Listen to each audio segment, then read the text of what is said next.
Hey guys, Missmaster1 here, and finally, welcome back to Let's Play Mario & Luigi Partners in Time. So, I've just recovered from a horrible infection in my throat, and now I'm starting to feel a lot better, guys. I'm so sorry for the way this LP has been going. It's like it's more like a month and a half in, and we only have like not even 10 parts out yet, and I am so sorry about that. But by the time you're seeing this, probably I have like several videos recorded because I don't want to start posting this project again until I know for a fact I can keep it going at somewhat of a consistent rate, at least a few videos a week. But anyway guys, we are back. Last time we got the hammers for the little bros, but the adult bros got separated from us, and now we're going to be on a journey to try to find them. And well, we're just going to get started here, so let's just get going. Now, it's been quite a while since I've played this game, and by that I mean I just did a practice run of this game, like, you know, this little video I'm gonna make, because my goal for today, like for this video, I'm gonna try to make it all the way to that blue warp pipe, which is already easier said than done.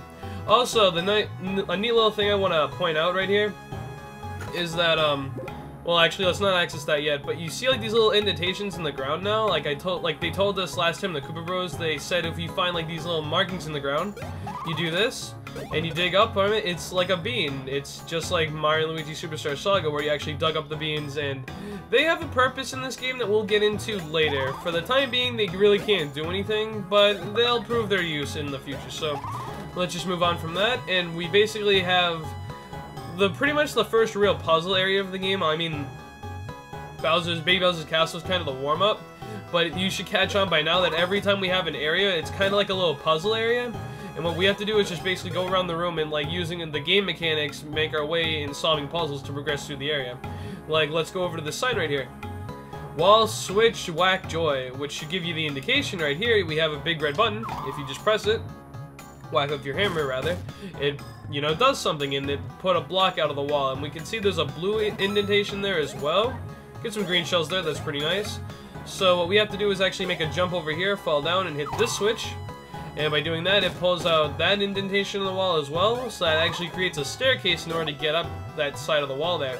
And it may be a little hard to see, but there's actually a little ventilation shaft you can come in through right here, and this takes us into pretty much the vents for this area, and this is how we're going to get around. Actually, I should make a note of this now. Actually, you know what? I'll do it after this because I'm going to kind of spoil something.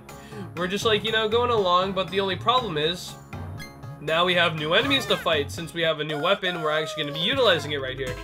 Hey! It's like the mailman from Twilight Princess. Check it out. Now we'll teach you to fight with the hammers like we do. Choose the hammer. Okay, that's the jump button. This is the hammer.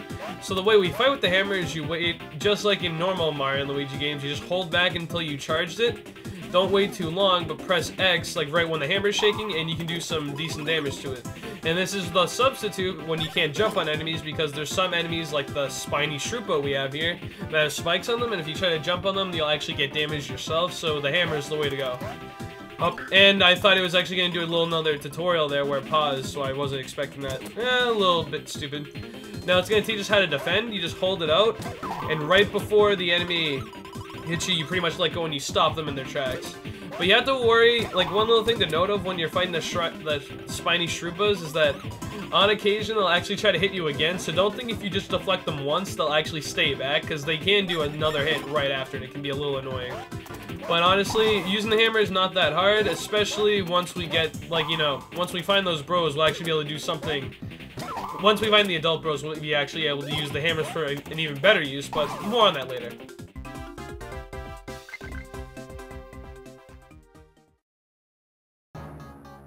I think I should take the time now to actually make a note of the enemies in this area, since I didn't do it before, since I wanted to, like, get that out of the way so I didn't spoil, like, an upcoming battle. In this area, like, in this part, the Vim Factory, pretty much, except for the, not one more, like, boss-type enemy we'll be fighting later, which oh my god, spoilers, this game has bosses, but really. Of course, right there, you saw we have the spiny Shroopas, but we also have two other enemies in this area called Dr. Shroobs, which is like a little toad, not really a toad, but like a mushroom guy. I don't know how to explain it, but he pretty much can bring out mushroom. You know what? I'll just talk about it later. We have Dr. Shroobs, which is like kind of that weird-looking guy, and we have a Lagatufos, which is kind of like what is it? It's like a Lagatoo, except it can spawn these spiny Shroopas. But Anyway, I want to make a note of that you can actually stun enemies in this game with your hammer, but it is like, I got ambushed. I don't know how that happened, but we quickly recovered, so it's not a big deal. You can actually ambush enemies, like get a preemptive strike with your hammer, but it is like extremely, extremely hard to do. So you'll probably not really see me be able to do that. If at all, like not often, if at all. But what ends up happening is that if you can actually get the preemptive strike to work, and as you can see right there, that's another thing I want to discuss. You saw how that spiny shrimp was like all dazed and confused right there? Your hammer has a side effect where you can basically stun the enemy, and if you do so, they actually can't move until either they die or they waited long enough for it to wear off. So the hammer can have the potential to paralyze enemies, which is really nice, which is actually one of the effects that you can have when you actually do the preemptive strike on an enemy. But of course, preemptive strikes don't happen too often, and that paralyze effect doesn't happen a lot, but I can't talk. On occasions where it does happen, it actually helps quite a bit. So, you know, if you get it, good for you. If you don't worry, because the enemies in general should not be that hard right now. Especially, like, you know, if you can get down the act of dodging enemies like so. I mean, of course, the first time you're fighting an enemy, you won't really know how to dodge it until you pretty much get hit by it, or you just, like, dodge it by accident, or something like that. So, you know, what you can tell it's been a long time since I recorded. I'm stuttering all over the place, but, you know, whatever. And right now, I forgot what I was talking about. You really can't tell how an enemy's gonna attack you until you actually get hit by it the first time or you accidentally dodge it. So, you know, it's kind of like a learning process, but, you know, the good thing about it is that if it happens to you, you'll know when it's coming again. Except sometimes whether you have those enemies like those boom guys from Bowser's Castle that were kind of like, should we shoot you directly or should we actually shoot you, you know, on par? And of course, that looked really close to a preemptive strike with the hammer, but of course that didn't quite do it. But, you know, the spiny Shroopas are definitely the easiest enemy in here. And I got a little lucky hit there. That was pretty nice. Lucky hits are essentially critical hits, but I think I went over this already, so I'm not going to go into detail about it. The lucky hits actually are affected by your stash stat. That's a little thing people don't know about. The stash stat actually has two uses where it kind of discounts items in the store from places you buy stuff, and it actually boosts the chance of a critical hit. Also, one other thing to note. Go to our items. Oh no, Stuffo's gonna be here. Sorry to disturb you at this time. I must teach you to count beans. Press A. Okay, so we're gonna go to our items, and you'll actually see there's a bean on the top right in that bar there.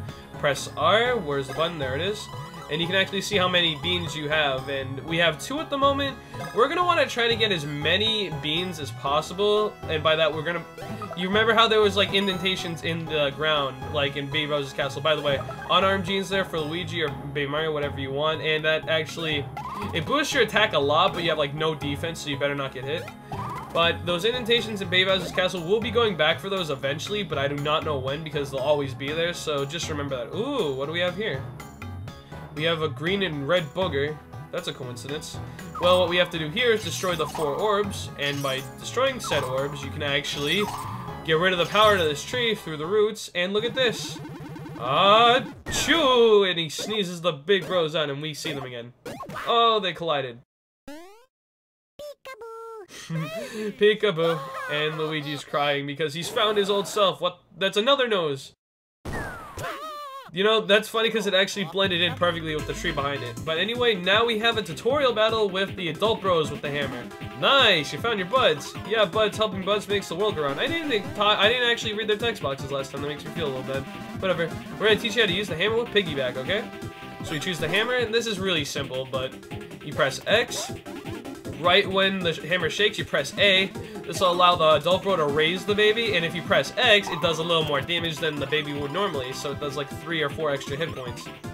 So what we're gonna do here, just like, you know, with Luigi, press B, and then when the baby's ready, press Y, and you can deal quite a bit of damage here. And that's what happens when you miss that little counter attack, because I fail. Alright, and that's pretty much the last tutorial we're gonna have for the hammer, so now we're just gonna try to kill these guys. So X and then, no, A then X, and that does a decent amount of damage there. Press B, then Y, and there you go. I just want to see if they're gonna do that little counterattack thing, because sometimes, like I said before, they like to do two attacks on you in like one little sitting.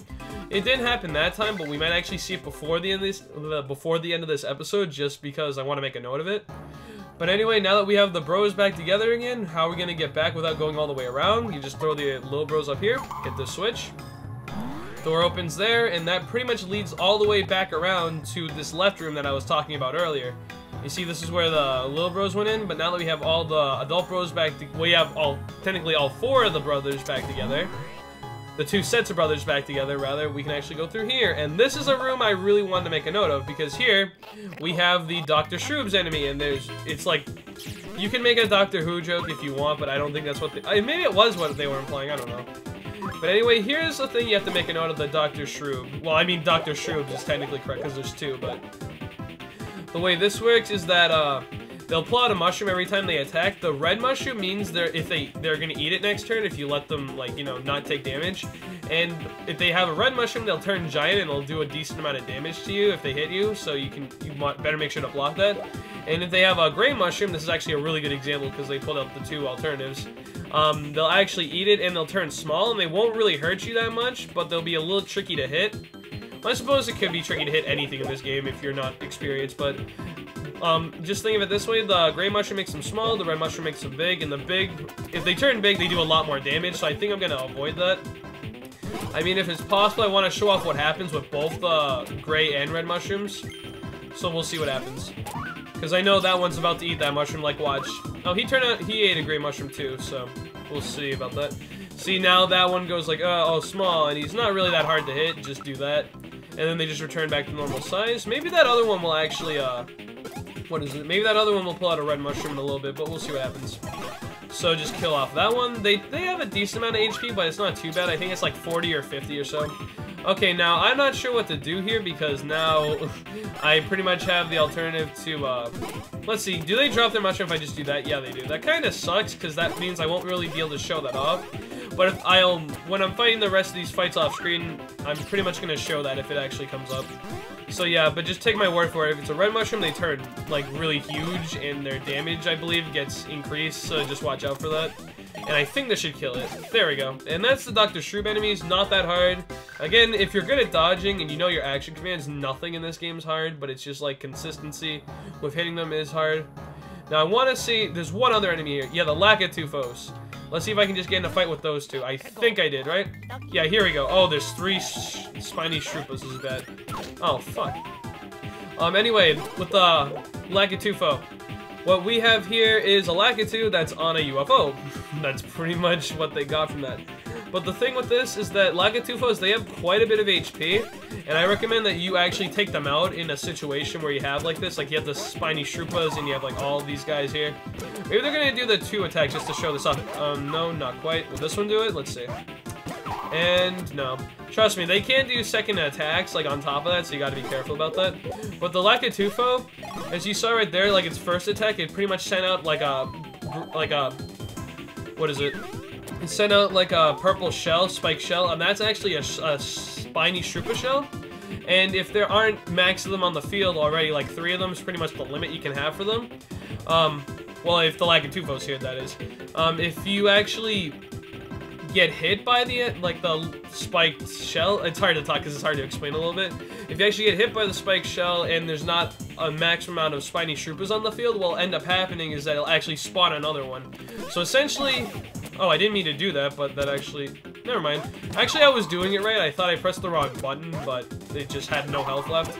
But yeah, essentially take out the Lakatufo first, because that way, in case it does happen, in case you do fail to block it, even if you're taking out the spiny Shroopas there, it won't spawn more of them, so it's a good idea to just take out that one first, because it's clearly the bigger threat out of everything, because honestly, the spiny Shroopas are pretty pathetic. I mean, it's not a big deal if they spawn, because you can kill the spiny Shroopas easily, but just having more of them, the fight's a pain. And we get some level ups, sweet. And it looks like we're going to be leveling up, what should we, let's level up our defense, and I'm probably going to I'm going to get like a 1 here, let's see. Oh, I got a 3. I still got it, even after not playing this game in so long. But Luigi's probably going to get screwed. Actually, you know what? I never level up speed, but Luigi could really use it because he takes way too long to move. So let me see if I can get a decent stat boost for this. I got a 1 out of like a possible 6. That was horrible. God damn it. I think I'm just going to clear out the rest of these enemies here, so I'll see you guys in a little bit because all these enemies are what we fought already.